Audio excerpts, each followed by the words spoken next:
today we're going to start our chapter number 4, The Foolish Fish। यानी आज हम एक पोएम पढ़ने वाले हैं जो फिश के ऊपर है और वो कैसी होती है, बहुत ही ज्यादा फुलिश यानी बहुत ही ज्यादा फूल, जो जिसमें इतना ज्यादा माइंड नहीं होता और उसकी मम्मी भी उसको मना करती है पर तब भी वो उनकी बात नहीं मानती। The poet tells us about a foolish fish by this poem। इस पोएम में हम बच्चों foolish fish के बारे में ही पढ़ने वाले हैं।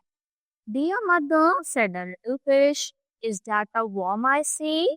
I am very hungry and I wish you had get the worm for me। तो जो लिटिल छोटी बेबी है फिश वाली, वो अपनी मदर से बोलती है, मम्मी क्या जो मैं देख पा रही हूँ वो छोटा सा वर्म है और मैं बहुत ज्यादा भूखी हूँ, मुझे भूख लग रही है, तो क्या आप मुझे वो वर्म लाकर दोगे? Sweet innocent, the mother cried, and started from her lobe. That worm you see is there to hide the sharpness of our hook। जो मदर है वो रोते हुए बोलती है कि बेटा तुम इतनी भोली हो, इतनी फूल हो कि तुम उसकी इतनी मासूम हो, अभी तुम इतने छोटे हो कि जो वो हुक है तुम उसको नहीं देख पा रहे, जो उसको छुपाने के लिए वो वर्म लगाया गया है। यानी एक ऐसा हुक है अब इस हुक पर एक वर्म लगा दिया गया है, तो इसको तो फिश को तो ये वर्म नहीं दिख रहा है ताकि मैं इसको खा लो, पर इसके पीछे क्या है, हुक अटैच है जिसमें वो बच्चे बेबी क्या होगा, अटक जाएगा और जो ऊपर उसको पकड़ने के लिए बैठा हुआ है अपनी रॉड लेकर, फिर वो उसको खा लेगा। क्योंकि अब मदर तो बड़ी हो गई है, उनको पता हो गया कि ये कैसे करते हैं, कैसे अटैक करते हैं और कैसे फिशेस को मार देते हैं। As I have heard, the little trout was young and foolish too, and presently we ventured out to learn what might be true। तो बोलते हैं कि मुझे तो देखना है कि क्या सच है क्या झूठ है। मदर इसको समझाती है पर ये अपनी ही बातें हैं कि नहीं मुझे तो नहीं लग रहा वहाँ पे कुछ है, मुझे तो सच जानना है। क्योंकि बच्चे क्या होते हैं, हर बात को उल्टा जवाब देते हैं कि नहीं नहीं ऐसा नहीं, बहुत सारे क्वेश्चन देते हैं, चाहे जो बड़े हैं वो सच में बोल रहे हो और उनको कैसा लगता है कि जैसे झूठ बोल रहे हैं। Around about the worm he played, with many a long look, and dear me to himself he said, I'm sure there is no hope। वो क्या करता है, उस worm के यानी जो हुक है उसके राउंड एंड राउंड क्या करता है, घूमने लगता है और सोचता है कि मुझे तो हुक नहीं दिखाई दे रहा, मुझे तो यहाँ पे सिर्फ worm दिखाई दे रहा है और मैं पक्का श्योर हूँ कि यहाँ पे कोई भी जो worm है वो नहीं है, सिर्फ सॉरी कोई भी हुक नहीं है, यानी सिर्फ यहाँ पे वर्म है और मैं इसको खा लूंगा। यानी बच्चा अपने आप से ही बातें कर रहा है। I think I will give a little bite and what he did. वो सोच रहा है कि चलो मैं छोटी सी बाइट तो ले ही लेता हूँ, इससे क्या क्या हो जाएगा। And thus he died in happiness flight by not doing as he wanted. तो उसने क्या किया, उसने खाया, अटक गया और देखो इसने क्या करा, एकदम उसको ऊपर खींच लिया और वो क्या हो गया, मर गया। तो यानी उसने अपनी मदर की बात नहीं मानी, तो उसका जो अंजाम है, जो एंडिंग है वो बिल्कुल भी अच्छी नहीं हुई। इसलिए बच्चों जो भी बड़े बोलते हैं हमें उनकी क्या करनी चाहिए, हमेशा बात माननी चाहिए क्योंकि वो हमसे बड़े हैं, हमसे ज्यादा ही उनको क्या है, ज्यादा नॉलेज है और हमसे ही ज्यादा उनको एक्सपीरियंस भी है। ये तो बोलते हैं अगर ये बात मान लेता अपनी मदर की तो आज ये मर नहीं था, यानी वहीं पर अपनी फैमिली के साथ अच्छे से एंजॉय करता।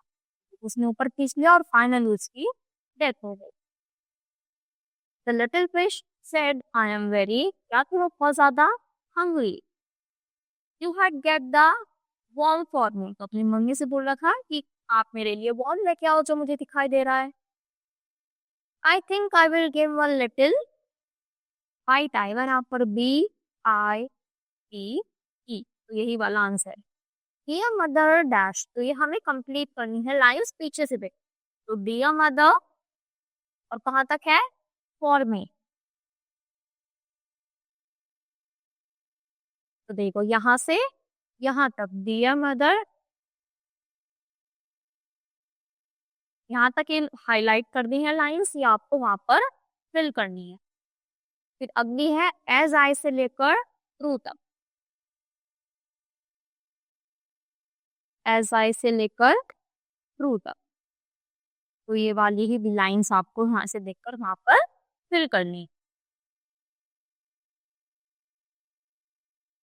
ये दोनों हो जाएंगे पीछे से।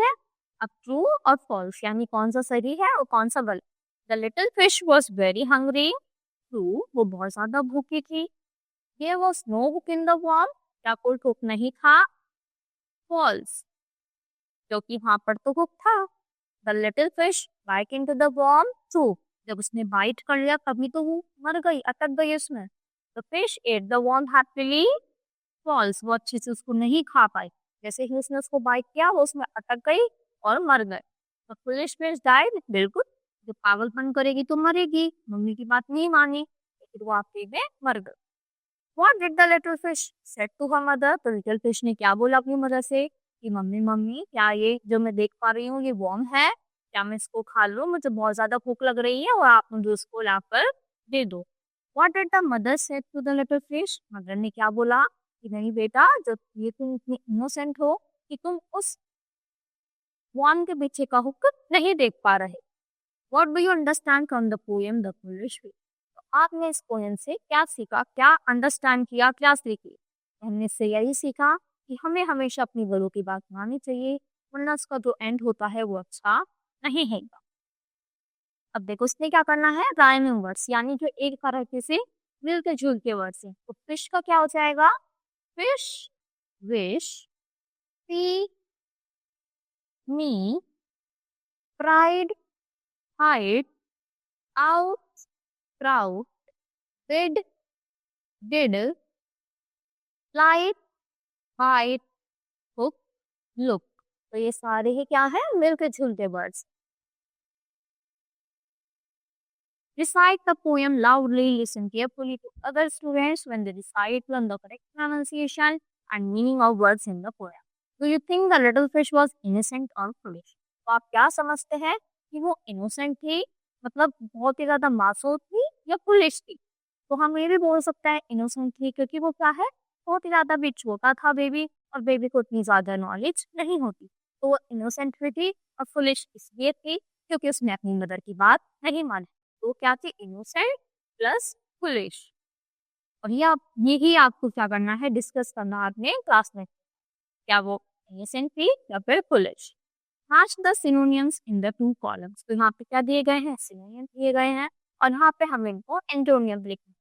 सिनोनियम मतलब सेम, यानी जो सेम सेम मीनिंग है, और एंटोनियम मतलब अपोजिट।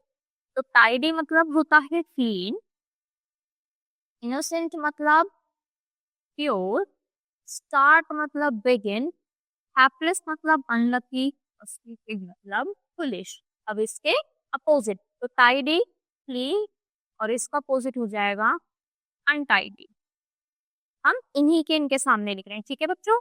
इनोसेंट मतलब प्योर, और इनोसेंट का उल्टा क्या होता है, क्लेवर यानी चालाक। स्टार्ट, एंड या फिर फिनिश भी लिख सकते हैं।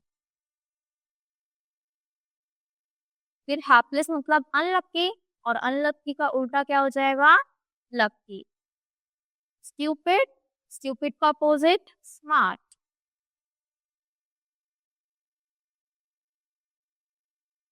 अब वैसे ही हमको इसमें क्या करना है, make new sentences by placing coloured words with their एंटोनियम्स, यानी जो ये भी कलरफुल वर्ड्स है इनके हमको अपोजिट लिखने हैं।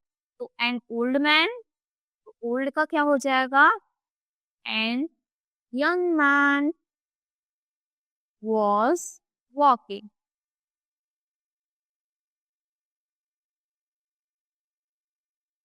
किया लव्ड विंटर सीजन, तो लव्ड का अपोजिट क्या हो जाएगा, हेट। तो किया हेटेड विंटर सीजन। वैसे ही आपको जैसे लिखना है ना, पूरा पूरा कंप्लीट सेंटेंस लिखना है। The poor women stood in a corner, poor का उल्टा, the rich women stood in a corner। The cruel king, तो the kind king laughed loudly। Rita gave an apple, तो give का उल्टा क्या हो जाएगा, Rita took an apple from her sister।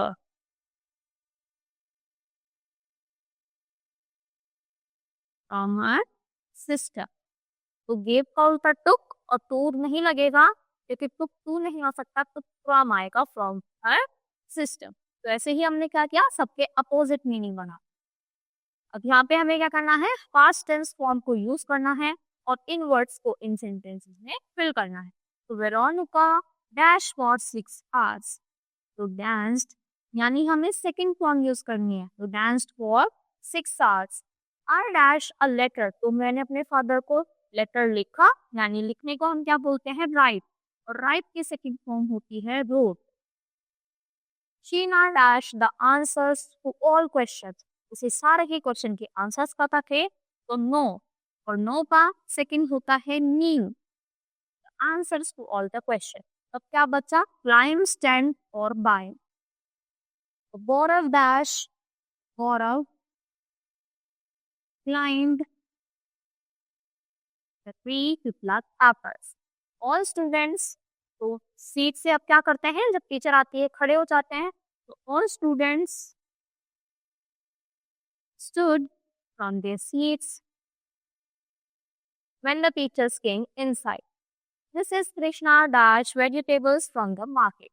तो buy का क्या हो जाएगा, bought, यानी उन्होंने खरीदे। अब अगला आता है, कुछ लेटर्स, कुछ वर्ड्स दिए गए हैं, हमें उनको अल्फाबेटिकल ऑर्डर में लगाना है, यानी डिक्शनरी में जैसे जैसे वो आते हैं। तो देखो, सबसे पहले हम फर्स्ट लेटर चेक करेंगे, अगर फर्स्ट सेम है तो सेकंड लेटर चेक करेंगे, और सेकंड भी सेम है तो हम थर्ड चेक करेंगे। जैसे सब में स्टार्टिंग हमारी PL है, तो इससे हमें कुछ भी पता नहीं करता है। तो अब की बार हम थर्ड लेटर देखेंगे, तो ए ए ए ए, तो यानी ये चारों ए वाले हैं, ये पहले आएंगे, और सबसे आखिरी में आएगा प्लेस वाला, तो प्लेस वाला आएगा यहाँ पर, यानी ये है नंबर 5। ऐसे ही फिर इन चारों में से सबसे पहला कौन सा आएगा, अब तो PLA हो गया। अब देखो फोर्थ लेटर, तो PLA सब में इनमें सेम होगा, चलो कलर चेंज करो, PLA सेम हो गया, तो NASC, और ये तो हो गया, कट हो गया, YER और STS, तो INYS, तो इनमें सबसे बाद में Y आता है, तो प्लेयर नहीं पर आएगा, ये भी कट हो गया। अब SN और I, तो ABCDEFGHI, I आ गया, तो ये आएगा यहाँ पर IJKLMNO, O के बाद आएगा S वाला, तो प्लेन, फिर आएगा प्लास्टिक, फिर आएगा फ्लेयर, और फिर आएगा, हाँ सही है सारे, क्योंकि ए है और वो ई वाला। वैसे ही आपको क्या करना है, सारे ही इनको ऑर्डर में लिखना है। तो WE, देखो WWW सेम है, यहाँ पर ई, यहाँ पर ए, यहाँ पर भी ए है, यहाँ पर एच है और यहाँ पर भी एच है, तो इनमें से बताओ, ये है ई। सबसे पहले ए वाले आएंगे, तो वाटर और वेटर में देखो, ई पहले आएगा, आई पहले आएगा, आई पहले आएगा, तो ये हो गया नंबर 1। फिर नंबर 2, अब ए वाले कंप्लीट हो गए, अब ई पहले आता है, एच, ई पहले आएगा, तो ये नंबर 3। अब एच वाले बचे, तो एच में थर्ड लेटर चेक करो, आई पहले आएगा या ए पहले आएगा, तो ये नंबर 4 और ये नंबर 5। वैसे ही करते हैं अल्फाबेटिकल ऑर्डर में, ऐसे ही थर्ड वाला आप पढ़ना। What is a dictionary, dictionary क्या होती है, a dictionary tells you 3 main things about words, तो डिक्शनरी हमें वर्ड्स के बारे में 3 मेन चीजें बताती है। हाउ टू स्पेल देम, उनको कैसे स्पेल करते हैं, मतलब कैसे बोलते हैं। हाउ टू प्रोनाउंस देम, यानी उनको प्रोनाउंस कैसे करते हैं, प्रोनाउंसिएशन कैसी होती है। The meaning of the word, और वर्ड का मीनिंग भी बताएंगे। तो ऐसे ही यहाँ पे कुछ वर्ड्स दिए गए हैं, यहाँ पे आपको बताना है उनका मीनिंग क्या है, और साथ में पेज नंबर भी लिखना कि ये वर्ड हमें इस पेज नंबर पे मिला है। तो ये सारे की वर्ड्स आपको ढूंढने हैं अपनी डिक्शनरी में, यहाँ पे पेज नंबर लिखना है और यहाँ पे इनकी मीनिंग्स लिखने हैं। आई होप बच्चों आपको ये चैप्टर अच्छे से क्लियर हुआ होगा और सारी एक्सरसाइज भी समझ आई है। आज के लिए इतना ही, थैंक यू।